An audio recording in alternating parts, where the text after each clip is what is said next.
I'm Zach at OEL. Today we're going to talk about the in-service field inspection for rubber insulating gloves.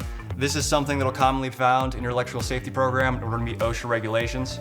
What this test consists of is a physical overview, looking for any cuts, deformities, discoloration, cracking, things of that sort, as well as an air test.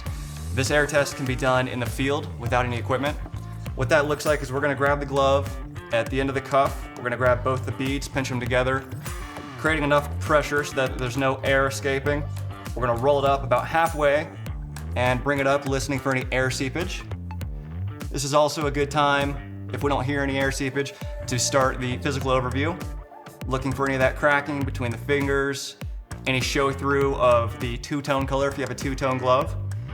Once that's done, we're going to perform the same test, looking for the exact same thing, any color show through, any ozone damage, cuts, abrasions, deformities, anything even on the surface level. It doesn't have to be a puncture all the way through. That's what the air test was for. And once that's done, these gloves are safe to be put into service. And I'm Zach at OEL. Thank you and be safe.